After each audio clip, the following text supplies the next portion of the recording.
espero que vocês ouçam. Pois bem, aqui, Jesus, ele vai falar sobre o julgamento final da mesma forma que Daniel. Se a gente reparar lá em Daniel, nas visões de Daniel fala o seguinte: repare, eu estava olhando nas minhas visões da noite e eis que vinha com as nuvens do céu alguém como um filho do homem. É a mesma expressão que Jesus estava usando, tá? Ele se dirigiu ao ancião de dias. Essa expressão só é usada por Daniel e se refere a Deus Pai. Não vou explicar o que significa um ancião de dias, basta saber que está falando do Pai. E o fizemos chegar até ele. Foi-lhe dado, uma vez, é o filho chegando diante do Pai, tá? Então, o filho do homem, que é Jesus, chegando diante do ancião de dias, que é o Pai. E foi-lhe dado o domínio, a glória e o reino. Lembre-se que a Jesus foi dado toda a honra, todo domínio, toda a glória, todo o poder, né? Quando Jesus ele ressuscita e vai aos céus, ele então senta-se à direita de Deus Pai. Para que as pessoas de todos os povos, nações e línguas o servissem. O seu domínio é o domínio eterno que não passará, e o seu reino jamais será destruído. Então, Jesus ele está falando na mesma linguagem que o profeta Daniel já havia profetizado muitos anos anteriormente, tá? Então, ele usa a mesma esperança, a mesma expressão que é filho do homem. Pode passar, por favor, Renan. Aí ele diz o seguinte: quando o filho do homem vier na sua majestade e todos os anos com ele, então se assentará no trono da sua glória. Veja que a segunda vinda de Jesus será muito diferente da primeira, porque na primeira, vocês sabem, Jesus veio montado num jumentinho, no filho da jumenta, para cumprir também Ezequiel. Agora, na segunda vinda, Jesus vai vir em glória e majestade. Veja que ele vai vir como um rei soberano. Se vocês já viram algum filme épico, quando o general chegava na sua cidade natal vitorioso, ele vinha e todo o seu exército vinha atrás dele. Veja que Jesus vai vir em majestade e o exército dos seus anjos vão vir atrás, clamando e tocando o rei eterno. Então vai ser muito diferente, meu irmão. Quando Jesus voltar, não vai ter dúvida, tá? Não vai ter um que não veja. Então, muito pelo contrário. Jesus voltará em glória. Parênteses. Esse foi o erro dos judeus. Os judeus esperavam isso aqui na primeira vinda. Os judeus entendiam que o Messias, quando viesse, ele viria em glória para restaurar o reino físico de Israel. Jesus vai vir em glória, mas não para restaurar o reino físico de Israel, até porque Israel já foi restaurado fisicamente quando Israel voltou a ser um país.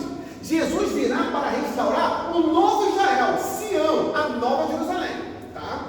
Por isso que eles não consideram Jesus como Cristo. Por quê? Porque Jesus veio humilde, numa manjedoura. Quando Jesus voltar em glória, aí, meu irmão, será tarde demais. E, além disso, veja, todas as nações serão reunidas em sua presença, e ele separará uns dos outros, como o pastor separa as ovelhas dos cabritos, porá as ovelhas à sua direita e os cabritos à sua esquerda. Aqui, Jesus está cumprindo, ou melhor, quando ele voltar, ele irá cumprir a parábola do joio e do trigo. Vocês sabem, a parábola do joio e do trigo vai dizer que o joio, que é uma planta ruim, digamos assim, cresce junto com o trigo. Mas por que você não pode tirar o joio? Porque se você for arrancar o joio agora, você vai arrancar ao mesmo tempo o trigo. Então, no dia do juízo, o Senhor vai separar. Então, hoje em dia, existe joio dentro da igreja? Sim. Dá para tirar? Não. Mas fica tranquilo. Por quê? No dia do juízo, Cristo separará. E isso aqui, meus irmãos, é muito importante, porque isso aqui é uma citação da primeira Páscoa. A gente precisa entender algo. Todos são filhos de Deus? Não. Todos são criaturas de Deus. Filho de Deus é quem tem Jesus. Então esse papo, que às vezes até a pessoa fala assim, não, eu também sou filho de Deus. Só se tiver aceitado Jesus. Se não tiver aceitado, não é filho de Deus. E, portanto, o céu não é para essa pessoa. O céu é para os filhos. A todos, João vai falar isso, né, no Evangelho. A todos quantos receberam, deu-lhes o poder de serem chamados filhos de Deus. A saber, os que não nasceram nem da vontade do sangue, ainda da carne, nem dos homens, mas da vontade de Deus. Pois bem, por que isso é fundamental? Porque Deus ama a todos, sim, mas Deus faz distinção Deus não tem filhos favoritos, mas Deus separa quem é filho de quem não é. Prova, pode passar. Isso aconteceu lá na Páscoa. Olha, e isso, a parábola do joio do trigo também fala sobre isso. Veja bem, como eu já expliquei, eu vou ler direto. Olha o que vai dizer. Aqui é exatamente, esse texto de Êxodo 11, é exatamente quando Deus fala com Moisés. Calma aí que eu fiquei preso. Deus fala com Moisés que o anjo da morte vai vir. Olha só. Haverá grande clamor em toda a terra do Egito, qual nunca houve. Óbvio, né? É o anjo da morte. Nem haverá jamais. Porém, contra nenhum dos filhos de Israel, desde os homens até os animais, nem ainda um cão rosnará. Presta atenção. Para que saibais que o Senhor fez distinção entre os egípcios e os israelitas. Deus é um Deus de distinção. Jamais se esqueça disso. Deus faz distinção do seu povo, Israel, para quem não é o seu povo, aqui o Egito. E isso continua valendo para hoje. Deus faz distinção de quem é filho para quem não é filho. Portanto, nós temos que fazer distinção. Não estou falando distinção entre as pessoas, meus irmãos, assim. Entenda, porque senão pode parecer preconceito. Não é isso. A gente tem que fazer distinção entre a família da fé e quem não é da família da fé. Se você tiver que escolher entre abençoar alguém da família da fé e alguém que não é da família da fé, a Bíblia ensina a começar pela família da fé. Nós começamos pela família da fé. Bom, mas eu não estou nem falando sobre isso. Nós temos que fazer distinção entre o quê? Entre o santo e o profano. Não dá para tudo ser igual, porque Deus não considera tudo igual. Deus faz distinção. E no dia do juízo, Ele fará novamente a mesma distinção que o anjo da morte fez. Agora, no dia do juízo, o Pai vai fazer, ou melhor, Jesus vai fazer, em relação a quem é ovelha de quem é cabrito. Veja, Ezequiel já falava sobre isso.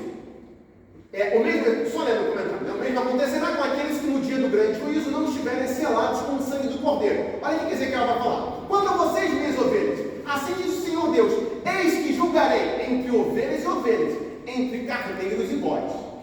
O Senhor vai fazer distinção. Meus irmãos, mas Deus não ama? Ama, mas Deus faz separação entre ovelhas e cabritos, entre filhos e não filhos, e isso vai ficar entre joio e entre trigo, e essa separação será no dia do juízo. No dia do juízo, os filhos entrarão nas moradas e os não filhos irão para o inferno. Ponto. Ficou claro isso, gente? Tranquilo? Pessoal online, na nossa versão celular, é isso aí. Pode passar, por favor, Renan. Aqui, vocês não vão conseguir ler, mas eu leio, não tem problema. Então o rei dirá aos que estiverem à sua direita: venham, benditos de meu Pai, venham herdar o reino que está preparado para vocês desde a fundação do mundo.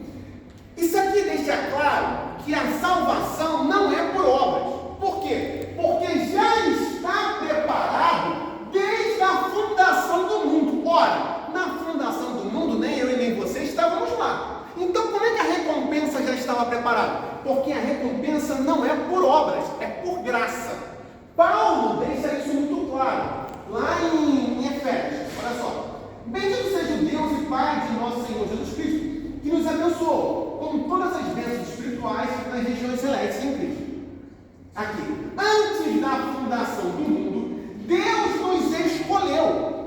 Aqui está falando de eleição, é claro. Deus nos escolheu sem mérito, antes de qualquer coisa.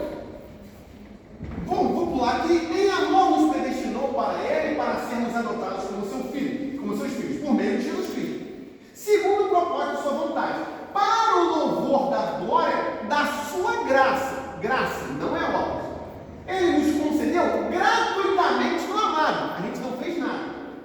Nele temos a redenção, etc. Segundo, novamente, a riqueza da sua graça. Então, é graça, não é obra. E aqui no final, receberam o selo do Espírito Santo da promessa, até o resgate da sua propriedade em louvor da sua glória. O que é o resgate da sua propriedade? Quando Jesus vier para recolher aqueles que estão escolhidos desde a fundação do mundo, tá?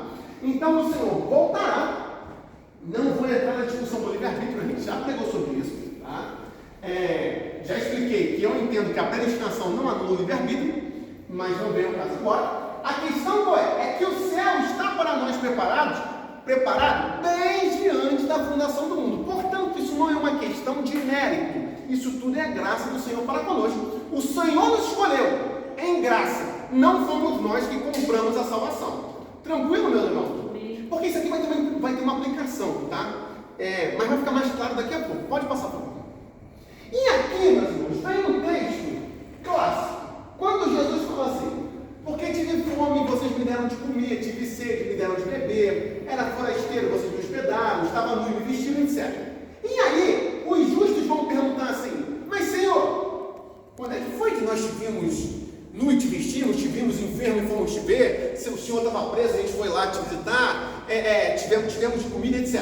E Jesus responde: em verdade lhes digo que sempre que o fizeram a um desses meus pequenos irmãos, já a mim que o fizeram. Alguns autores entendem isso aqui falando sobre Israel. Não faz muito sentido achar que isso aqui está falando só sobre Israel. Por sinal, a NVI, a Bíblia de Estudo da NVI fala isso, tá? Que Deus vai julgar de acordo com o modo que nós lidamos com os judeus. Isso não tem nenhuma base em nenhum outro lugar, gente. Não é isso que Jesus está falando. O que Jesus está falando aqui é sobre a família da fé. Vamos com calma. Jesus já estava preparando para aquilo que a igreja ia sofrer. A igreja passou fome, a igreja passou sede. Paulo passou isso aqui tudo. Paulo ficou preso e ninguém foi visitar Paulo. Ele não fala isso lá em 2 Timóteo? Na minha última defesa ninguém esteve comigo, apenas Lucas veio e tal, não sei o quê. Então temos aqui os próprios sofrimentos que os cristãos primitivos sofreram, como o próprio Paulo. Jesus deixa claro que sempre que fazemos algo por um dos seus irmãos, por quê? Lembre-se que Jesus falou que ele é o Filho do Homem. Jesus tem vários títulos. E Jesus, nesse sentido, ele é o nosso irmão mais velho. Por que Jesus é o irmão mais velho? Porque ele é o primogênito do Pai. O primeiro filho do Pai. Não é que Jesus foi gerado, meus irmãos, pelo amor de Deus. Jesus não veio a existir. Jesus sempre existiu. Não é isso. Ele está falando no sentido da ressurreição. Jesus foi o primeiro que ressuscitou. Ah, mas Lázaro não ressuscitou? Já expliquei isso.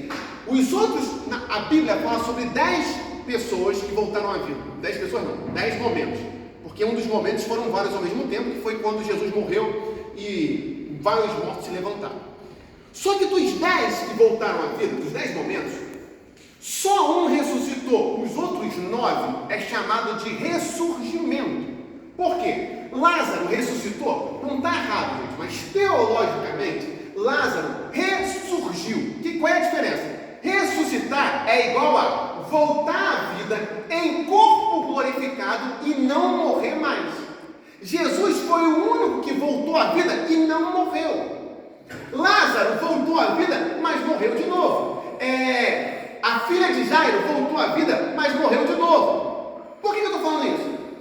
Porque quando nós ressuscitarmos na segunda vinda, ninguém morrerá mais. Nesse sentido, Jesus é o nosso irmão mais velho, porque ele é o primogênito dentre os mortos. Lembra que vocês falaram isso? Porque ele é o primeiro a voltar em corpo glorificado e não mais morrer. Então, por que eu estou dizendo isso tudo? Porque nesse contexto, Jesus se faz nosso irmão. E quando nós praticamos algo em favor dos outros irmãos, nós estamos praticando em favor de Cristo. Logo, o que a gente aprende aqui? Duas coisas. Primeiro, o Senhor Jesus não deixará impune a perseguição contra a sua igreja.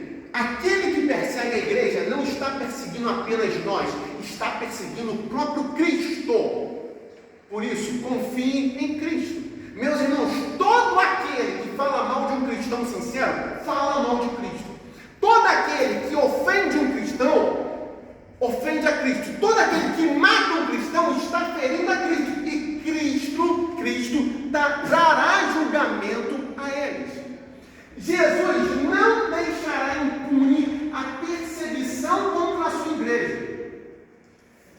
Então aqui, nem se esquecerá daqueles que nelas investiram. E aí, quais são os dois comentários? Então, se por um lado Jesus vai julgar, condenar aqueles que perseguiram a igreja, porque aqueles que perseguem os cristãos perseguem a Cristo, o outro lado é verdadeiro. Jesus jamais se esquecerá daqueles que investiram na igreja. Quando você investe no reino, você está investindo em Cristo, e Cristo nos honrará, meus irmãos. É por isso que no Senhor nenhum trabalho é vão. Toda vez que você faz por um dos pequeninos irmãos, ele fala daquele irmão mais, tanto do novo convertido, quanto daquele menos experiente. Sempre que você exerce misericórdia para com um cristão, você está fazendo isso para Cristo. Meus irmãos, sempre que nós amamos uns aos outros, nós estamos amando Cristo.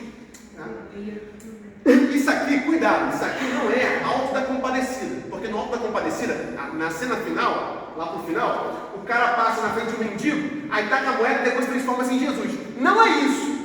Tem gente que fala isso, não, cuidado, que você pode estar passando por um mendigo na rua e ser Jesus. Não, não pode ser. Até porque o que a Bíblia fala é sobre hospedar anjos, não é sobre hospedar Jesus. Então, Jesus não está vestido de mendigo na rua testando a sua fé. Jesus conhece o coração, não precisa testar a sua fé vestido de mendigo na rua. Não é isso. Isso aqui se aplica ao quê? Ao contexto de você abençoar a família na fé.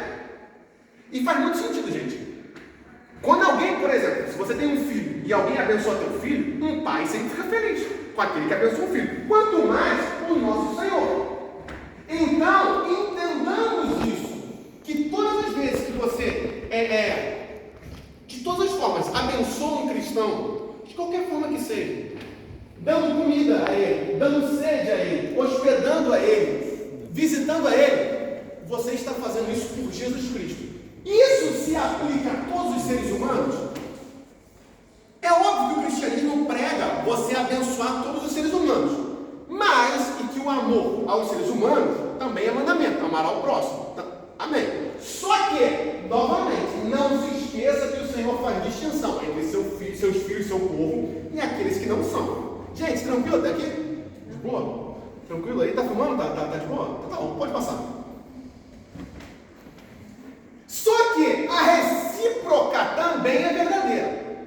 Como assim a recíproca é verdadeira? Todas as vezes que alguém deixa de fazer, está deixando de fazer por quem? Por Jesus. Meus irmãos, lembra do princípio que Jesus deu aos 70? Vão numa casa, deem a paz do Senhor. Se a pessoa não aceitar, a paz volta para você. Você acha que quando você entrega um folheto na rua e a pessoa amassa e joga no chão, não é você que está rejeitando. Ela está rejeitando a palavra de Deus. É a mesma coisa que aconteceu com Samuel. Quando o povo começa a pedir um rei, Samuel fica muito chateado. E aí Deus falou o que para Samuel? Samuel, relaxa.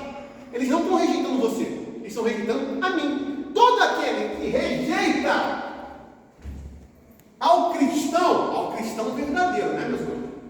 O cristão falso é diferente. Aí nem cristão é. Mas o cristão verdadeiro, que é representante de Cristo, embaixador em nome de Cristo, quando você rejeita, você está rejeitando o próprio Cristo. Porque nós representamos Cristo na terra. Nós somos embaixadores em nome de Cristo.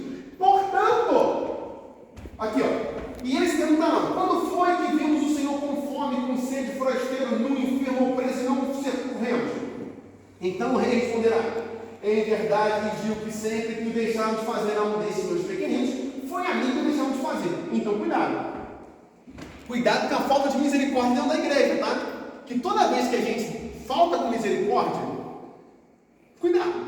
Toda vez que eu sei, mas não tem aquele irmão que é mais difícil, aquela irmã que é mais difícil. Gente, toda igreja tem aquele irmãozinho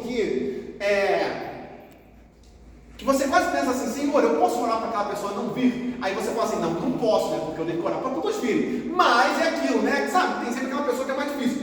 Amém! Não estou falando que é fácil. Só que lembremos que quando deixamos de fazer pelos nossos irmãos, nós estamos deixando de fazer pelo próprio Cristo, tá? E isso é gravíssimo, tá bom, meus irmãos? Pode passar, por favor. Alguém me fala que horas são, porque eu estou sem relógio, por favor. 8h44.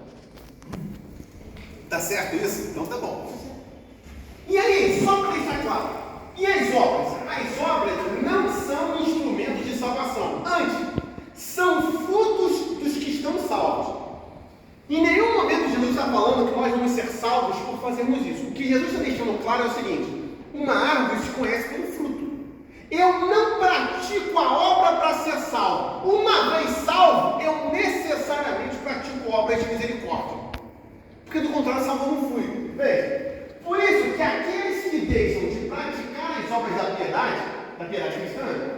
condenados.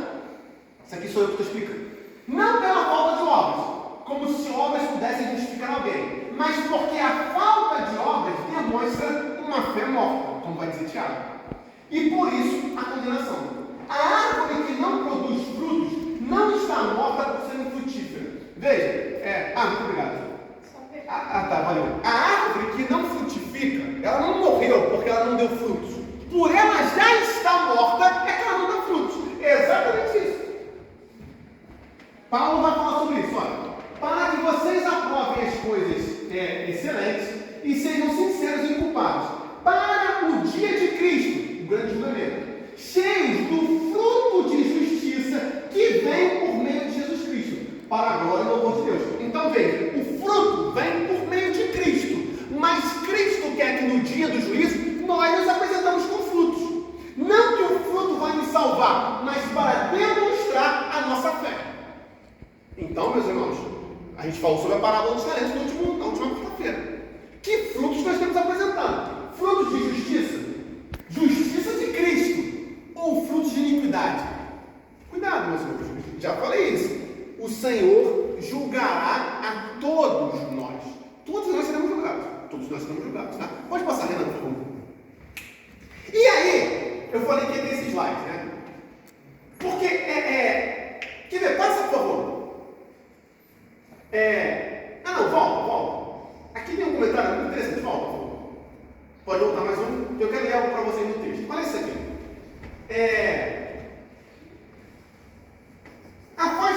Quando Deus fala para os ímpios, afastem-se de mim, malditos, para o fogo eterno, preparado para o diabo e seus anjos. Sabe qual é a grande diferença?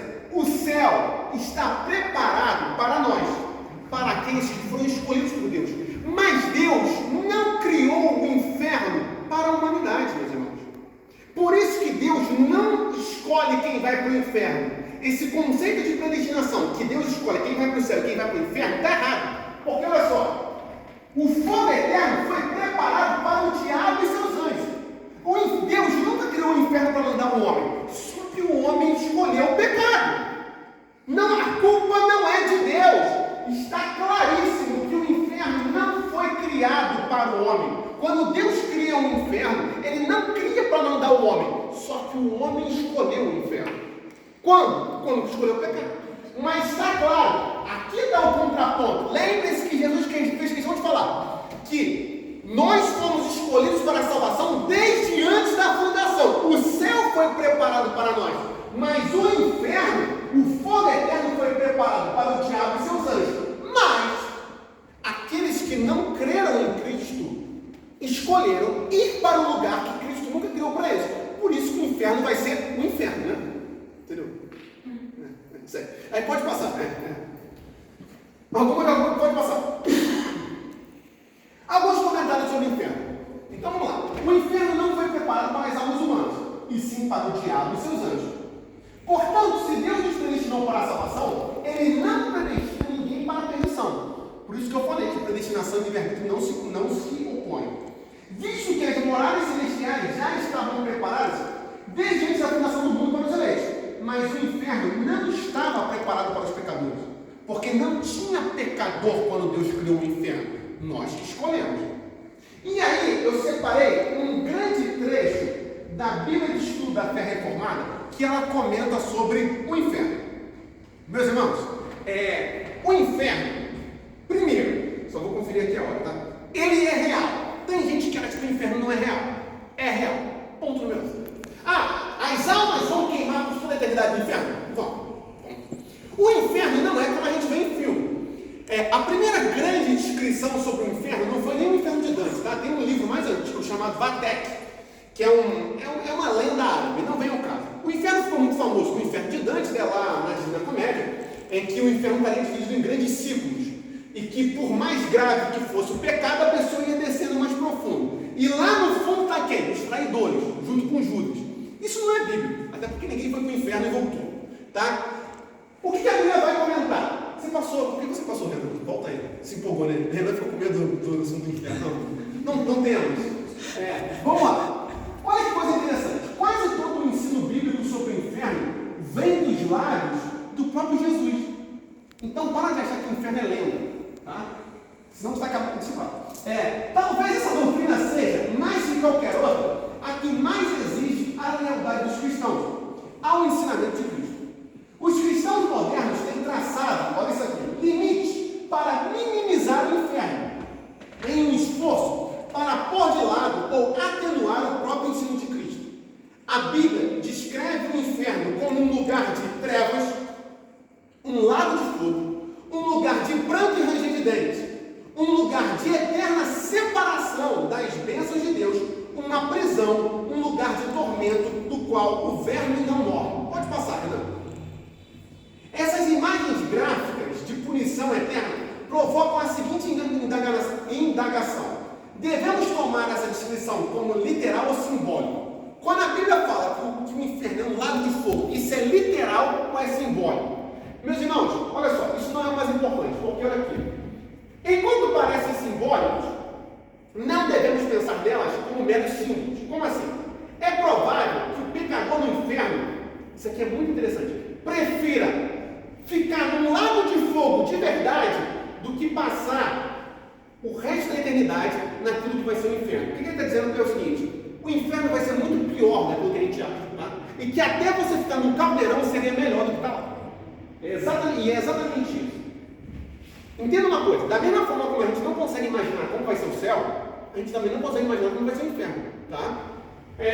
Se essas imagens são de fato simbólicas, então devemos concluir que a realidade é pior do que o símbolo sugere. E olha só, a questão do inferno não será, porque assim, alguns falam o seguinte: isso aqui, eu achei interessante isso aqui, entenda bem o que ele está falando agora.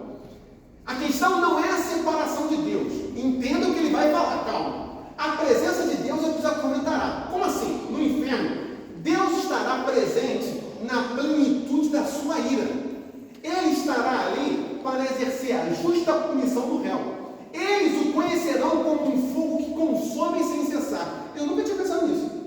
Que a gente sempre fala o seguinte, que Deus é fogo que não consome. Mas no inferno, a ira de Deus estará totalmente ali consumindo os pecadores. Meus irmãos, e aí eu nunca tinha pensado nesse aspecto. Que o que vai tornar o inferno tão ruim é o quê? Que no inferno, Deus será totalmente irado contra os pecadores. No inferno não haverá limites. Hoje o Espírito Santo, ele segura a ira de Deus. Deus não nos tem ira por causa de Cristo. E o mundo, o Espírito Santo está controlando. Só que no inferno não haverá isso. Então por que o inferno será tão doloroso? Porque no inferno os pecadores irão sofrer toda a ira de Deus, em toda a intensidade. E aí você está falando do Todo-Poderoso totalmente irado. Isso vai ser inferno. Só que aí ele faz um comentário muito bom. Mas não haverá crueldade.